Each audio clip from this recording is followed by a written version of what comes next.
Madame, Monsieur, bonsoir. Bienvenue dans cette nouvelle édition de Métro News par la semaine. Voici les titres qui dominent l'actualité de ce jeudi 5 juin 2025. Le gouvernement et la compagnie aérienne Sunrise Airways ont signé un protocole d'accord ce jeudi en vue de la reprise des vols domestiques en Haïti.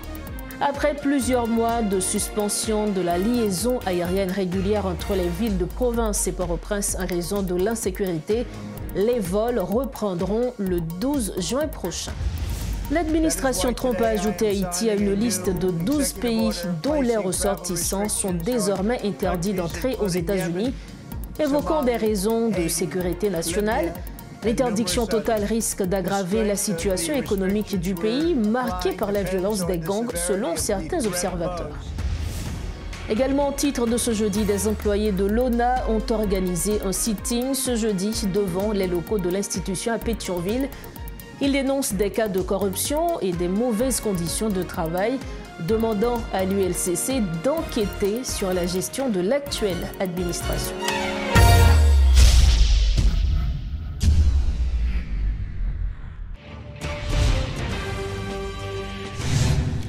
Bienvenue au développement des titres de l'actualité. Après plusieurs mois de suspension, les vols domestiques reprendront en partance et en provenance de l'aérogare Guy Malary à Port-au-Prince.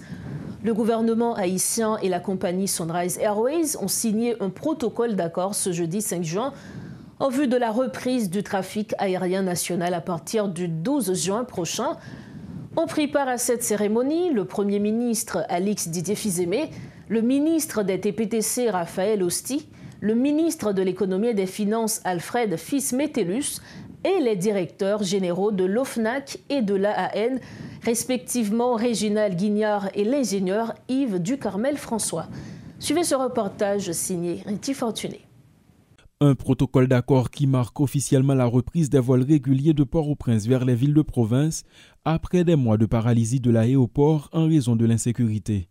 Cette initiative conjointe du gouvernement et de la compagnie Sunrise Airways intervient alors que l'aéroport de Port-au-Prince attend encore de recevoir les vols internationaux, notamment en provenance des États-Unis. Mais le directeur de l'AAN y voit un pas dans la bonne direction. Pour arriver à cet accord, j'ai un témoin privilégié des efforts qu'elles ont déployés tout au long de cette période douloureuse de brutale interruption des activités aéroportuaires dont nous connaissons tous l'origine pour aboutir à cet accord signé avant toute attente patriotique, de civisme et de dépassement de soi dans l'intérêt de la nation. Qu'il me soit permis, même si d'autres voix plus autorisées que la mienne le feront avec plus de force et d'éloquence, de féliciter la Sunrise Airways, de féliciter le gouvernement pour leur sens du devoir et d'avoir si bien compris d'accorder la priorité aux intérêts fondamentaux d'Haïti. Il s'agit d'une étape importante pour relier le pays au reste du monde à partir des régions, souligne pour sa part le Premier ministre. Alix Didier-Fils-Aimé dit souhaiter que ce pas permettra de reprendre régulièrement les activités à l'aéroport international Toussaint-Louverture, évoquant la poursuite des travaux de sécurisation au niveau de l'infrastructure aéroportuaire. Je dis, nous avons boumé pour que toutes conditions soient respectées, pour que les vols commerciaux qui allaient en région, c'est le premier pas vers le vol commercial qui dérape de Port-au-Prince. Je dis tout le monde là qui est venu, surtout, je dis tout le monde, dans TPTC, AAN, Ministère des Finances, Sunrise et OFNAC. Je dis, c'est le résultat en pile jour, en pile discussion qui fait. Parce que l'éclair que l'interconnexion Port-au-Prince avec le reste pays et le reste monde, c'est une revendication de la population quand pour sécurité. Nous travaillons pour nous bailler toutes les revendications. Petit à petit, pas à pas, n'a pas avancé. Le PDG de la compagnie aérienne Sunrise Airways, Philippe Bayard, s'exprimant au sujet du protocole d'accord signé avec le gouvernement haïtien, souligne la nécessité pour les Haïtiens de pouvoir circuler librement à travers le pays. Il réaffirme l'engagement de sa compagnie à continuer de desservir la population. Demain jeudi, il abouti, ça consistait, c'est que le cadre d'opération aérienne, à cause de l'événement qui est passé l'année dernière, il y a une disposition qui est prise par compagnie d'assurance qui était vraiment diminué le niveau d'assurance qui était mis en place pour capable de faire opération aérienne. Donc d'un côté, nous travaillons avec le gouvernement pour nous capable d'établir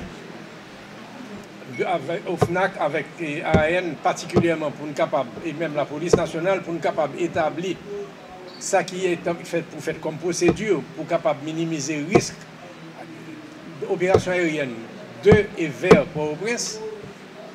Le gouvernement a accepté, et c'est ça qui arrive aujourd'hui, le gouvernement a accepté une garantie à travers une lettre de crédit qui vous permettre de garantir volio comme ça doit, comme demandé dans la réglementation aérienne. Alors que le fonctionnement de l'aéroport de Port-au-Prince est réduit depuis plusieurs mois en raison de l'insécurité, la FAA a prolongé jusqu'au 8 septembre la suspension des vols américains à destination de la capitale haïtienne. Dans l'intervalle, l'aéroport est opérationnel et nombreux sont ceux qui attendent avec impatience la reprise des vols commerciaux. Autre point qui domine l'actualité de ce jeudi, l'administration Trump a ajouté Haïti à une liste de 12 pays dont les ressortissants sont désormais interdits d'entrer aux États-Unis, évoquant des raisons de sécurité nationale. Cette liste inclut également l'Afghanistan, le Myanmar, le Tchad, la République du Congo, la Guinée équatoriale, l'Érythrée, l'Iran, la Libye, la Somalie, le Soudan et le Yémen.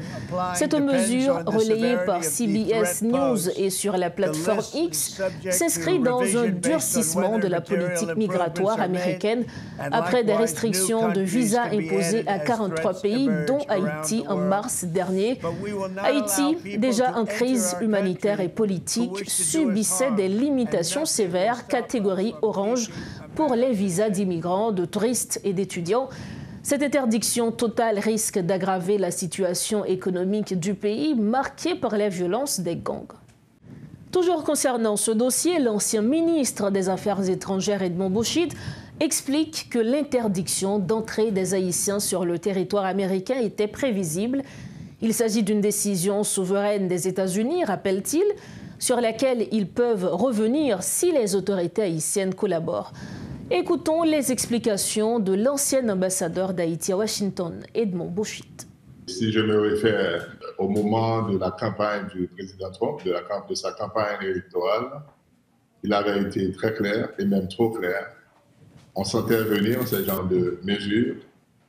Mais je pense que je dois dire que dans ce premier temps, en mars dernier, lors de l'annonce de l'intention du président américain d'aller vers là, on avait mis Haïti sur la liste partielle.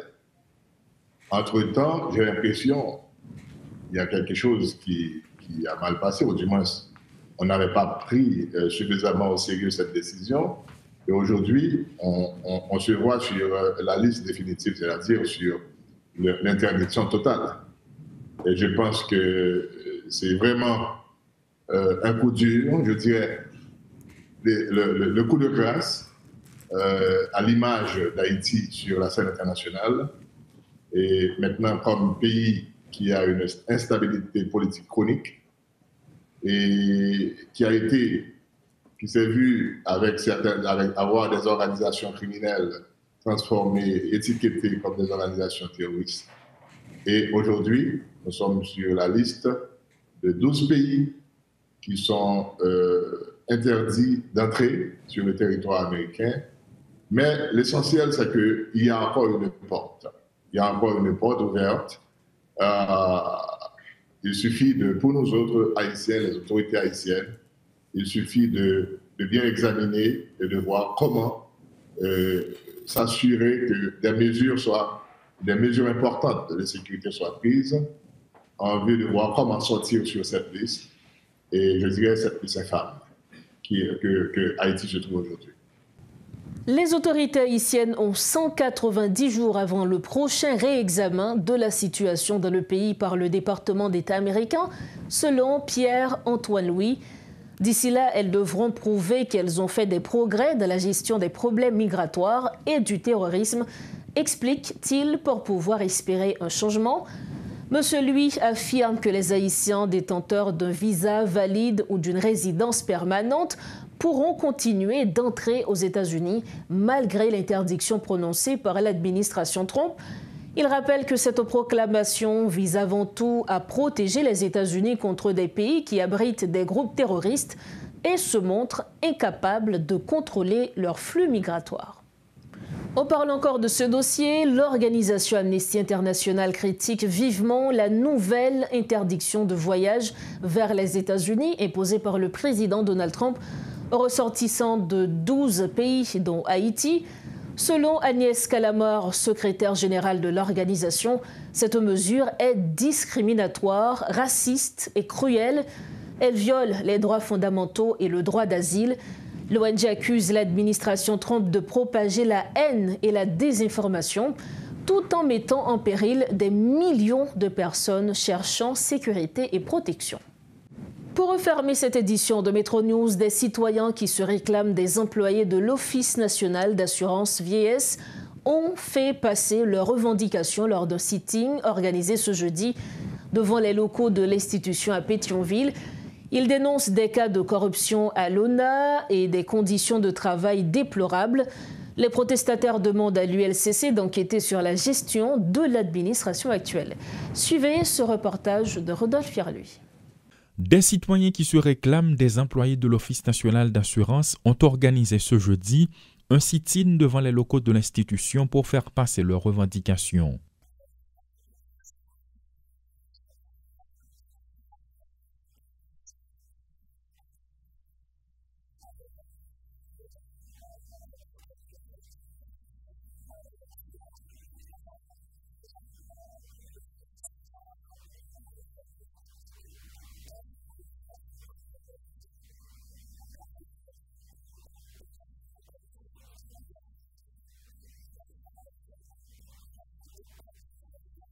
En pleine rue, sous un soleil de plomb, ces citoyens dénoncent les conditions dans lesquelles ils travaillent.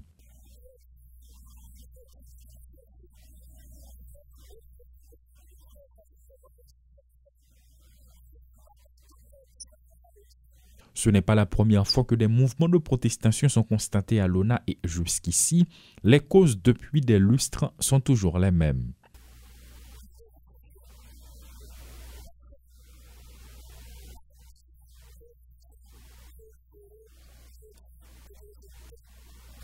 Contacté par téléphone, celui dont le nom est cité n'est pas joignable pour exposer sa version des faits.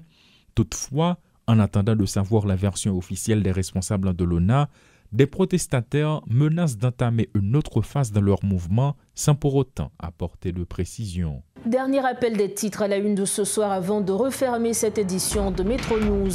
Le gouvernement et la compagnie aérienne Sunrise Airways ont signé un protocole d'accord ce jeudi en vue de la reprise des vols domestiques en Haïti. Après plusieurs mois de suspension de la liaison aérienne régulière entre les villes de province et Port-au-Prince en raison de l'insécurité, les vols reprendront le 12 juin prochain. L'administration Trump a ajouté Haïti à une liste de 12 pays dont les ressortissants sont désormais interdits d'entrer aux États-Unis, évoquant des raisons de sécurité nationale. Cette interdiction totale risque d'aggraver la situation économique du pays, marquée par la violence des gangs, selon certains observateurs. Et puis des employés de l'ONA ont organisé un sitting ce jeudi devant les locaux de l'institution à Pétionville. Ils dénoncent des cas de corruption et des mauvaises conditions de travail, demandant à l'ULCC d'enquêter sur la gestion de l'actuelle administration. C'est sur ces éléments que prend fin la 4e édition de Métro News pour cette semaine. Merci infiniment à chacun de vous de l'avoir suivi. Un grand merci également à toute l'équipe de Métropole et rendu possible cette édition. On se retrouve bientôt. Entre-temps, restez branchés Métropole et prenez soin de vous. Bonsoir.